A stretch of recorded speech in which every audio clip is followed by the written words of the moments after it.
my whole job of objection is number one, just get back inside the conversation. What people do is they fight an objection. My job's not to fight it, because now we're going to have a whole conversation going back into it, because there might be a bare naked truth behind that objection where you can get a little bit deeper. And most people will never get to the deeper fear because they... So I want to hit you with a few sales objections. Okay. Look, Daniel, I just don't have the money. I really want to know what's inside of all the chemicals and shit like that, because for some weird reason, whenever I go to purchase anything like this, I have to know all the ingredients. So I just showed you in like real time, and you didn't even know. You're like, yeah, you totally forgot about the objection you just gave me 30 seconds ago. So I say the number one thing about objection is... I want to have some fun. I want to put you on the spot with a few things. You want to have some fun? Let's do it. You want to role play? Let's role play. So I want to hit you with a few sales objections. Okay. And I haven't told you what I'm going to say right here. Yeah. And I just want to see exactly what you would actually say. Okay, let's just say, because I got a bottle of water here, okay? You're selling this bottle of water to me. It's sparkling water, okay? And it's missing a label as well, okay? It's exactly how it is. And you're telling me, and I just say, Daniel, I'm just not very interested in it. Yeah, completely understand, man. Hey, listen, before I even gave you a call and we sat down today to even look at the water, there's a lot of things that we have to go through to even make sure the water's the right fit for you. Let me ask you a question. When you usually choose water to drink, what do you look for inside of water that you usually choose? Like, is it the minerals? Is it usually the price? What are you exactly looking for? I like to get sparkling water, because sparkling water just makes me feel better when I drink it. Yeah, stop, pause. So we're going to do lessons throughout every single objection. Okay, cool. So let's stop on that one. I'm right back inside of a conversation. Yeah. Right? I think what people do is, because I know my whole job of objection is number one, just get back inside the conversation. What people do is they fight an objection. My job's not to fight it, because now we're going to have a whole conversation going back into it, and now I'm going to have to present and get inside of a close. How would they fight it? Perfect. Yeah, exactly. Yeah. So when they get it, you hit me with the objection again. Let's do it again. I'm not interested. Man, but what are you not interested about? And now I'm getting you're getting defensive, and then you're just gonna say the same thing. You're gonna be like, well, man, I'm just not interested in it right now, and it just goes down this whole negative spiral, right? I always say the first thing is just like, just offset the objection, just break the tension off the objection. You don't necessarily have to agree with the objection. You don't have to agree. You have to acknowledge objections, right? Okay. Completely understand. Hit me with another one. I'll show you. We'll go through the same formula every single time. Okay, cool. Okay, so the next one would be, what are we selling this time? A network marketing product, hair products. Yeah. Okay? Okay. You're selling me hair products. Okay. So I can grow a luscious beard, this Italian beard like you, okay? Yeah. And I'm going to say to you, look, Daniel, I just don't have the money.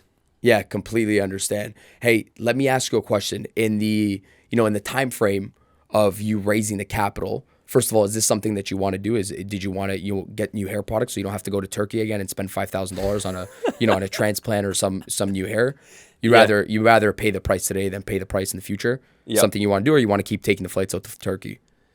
Whoa, Turkey is good. Yeah, Turkey's nice. The food's nice. Turkey is good. But Morgan, it's something you want to grab the products? Forget the money. You want to grab the products? Yeah, I want a beard like you. Okay, cool. You want a nice I want that Italian thing.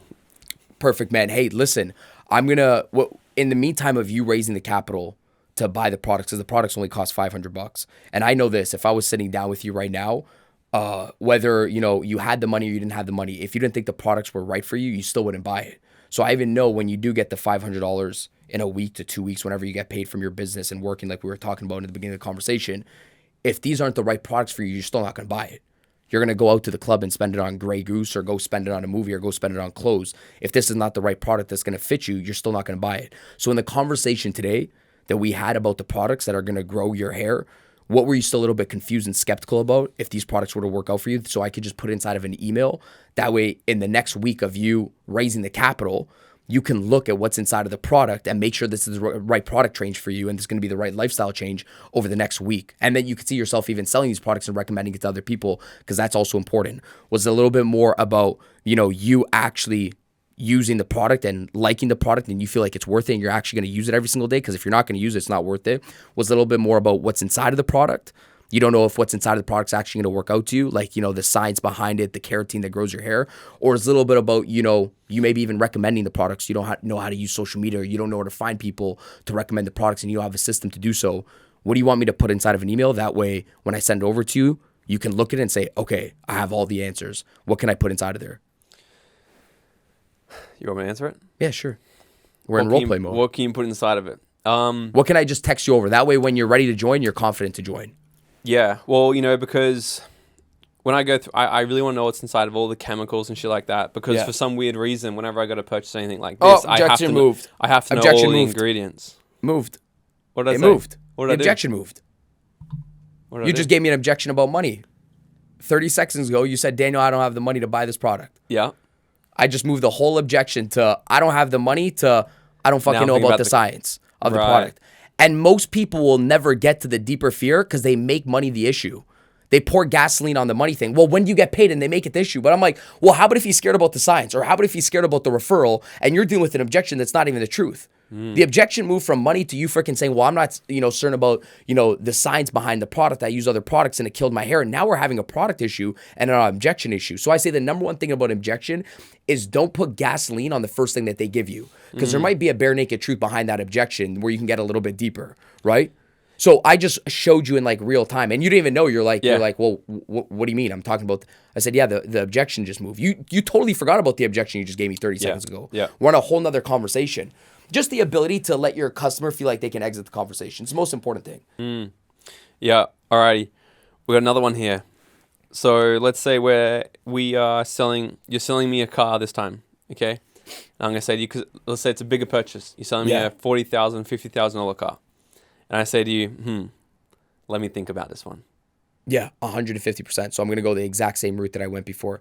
Hey, 150%. Mark, think about it. I know this is a big purchasing decision for you and your family. Let me ask you a question. Mark, whoever I'm role-playing with. Let me ask you a question. Bob, yes. Hey, by the way, Morgan, when you do think about something like this, right? How long do you need to think about it? You want a couple hours? You want a couple days? A couple months? Just couple days. A couple days is good? Yeah. Perfect. Why don't we take at least a week? Sure. Sure. Why not? Why not? Have fun. Is it the thinking about it? Do you think we're pausing right now in role play. Will 2 days and a week change? No. In 2 days, is his thought process going to change? No. If he doesn't have the right information, it's not going to change. So you say, let me think about it. I say, how many days do you need to think about it? Couple days. Couple days. Let's take 4. Cool. Good. Let's take 4 days. Let's take 4 days to a week. Because regardless, Morgan, whenever you're ready to do something like this, you're going to have to make a decision whether or not this is the right car for you to drive. Right? So I'm going to do my job in the next 4 days to 7 days. While you're thinking about it, I'm going to do my job. I'm going to make sure I put everything inside of a message that you can look over. So when you are ready to do something like this, you have the comparables, right? Because obviously if you're ready to do something like this and you are certain on every single fact of the car, you would say yes today. So I'm going to send you over some information right now inside of an email. That way you have all the comparables, right? And you can do your research over the next 2 to 4 days, however long you need to think about it. What do you want me to put inside of the email right now? Do you want me to put a little that you were uncertain about today and still about the car? Because you're still uncertain. If you were certain, you were buy today, right? Perfect. What do you want me to put inside of an email right now that can make you a little bit more certain over the next 4 days to think about it? Was it a little bit more about, the price of the car and the cost savings in the long run? So the price today versus the cost that you're going to pay inside of the future. So was it a little bit more about money of the vehicle? Was a little bit more about, the aesthetics of the vehicle, and you don't know if this is the right vehicle for you, and you want to go shop some other vehicles, or you like some different shapes of the vehicle. Or I know in the beginning of the conversation, you were talking about fuel efficiency of the vehicle because you wanted to drive it for long runs, and you don't know if this vehicle is going to be right on fuel. What were you still a little bit uncertain about? That way I could put it inside of an email. So when you think about it over the next 2 to 4 days, you're certain when you want to make a decision. What were you still a little bit uncertain about that I could put inside of there? Love it. Because I like this because I kind of am that person. Right. Like, and like, I'm not in sales, but everything's sales. I'm in business, so I'm in sales. So, and I can even sometimes catch myself. This is why, I'm actually I don't do the sales in my business because I'm just too fucking chill sometimes. Yeah. So sometimes I'll talk to people and they're like, yeah, let me think about it. Yeah, get it. Cool. Because I'm like, I usually think about it. Mm-hmm. I usually just have a convincer, a 1 or 2 day type thing. Give me everything. Let me simmer on it. I'm going to suss it. And also, I wouldn't be having a conversation if I wasn't at least 80, 90% kind of keen on this. Yeah. So I've just got to, there's a few things usually for me, but then it's a day and I make a decision on it. But I kind of like it because I know some people in I guess old school sales, it's keep trying to close, keep trying to close, keep trying to close, keep trying to get them on it, right? When they're logistically no, this is just how I make decisions. I legitimately make decisions. You're saying some people make decisions a lot longer than other people. Well, knowing what I know a shit ton about just the way our brain's made up, right? Mm-hmm. So how I'll do sales, maybe I'll tell you in the car right after here, I ask a couple certain questions to people, and I can sort of figure out, like people's Myers-Briggs. You've done that? So I can ask a couple of questions and sort of figure out how they kind of process information in their brain and how they actually make decisions. And then I'll speak that language back to them. Right. So some people have a convincer. So some people have, and this is what I'll say this question. So when I hire a manager, I'm going to ask them a question so simple as, how do you know when someone has done a good job? Do you know it automatically, or do you need to see them do it a few times, or are you never convinced? And then they're going to tell me.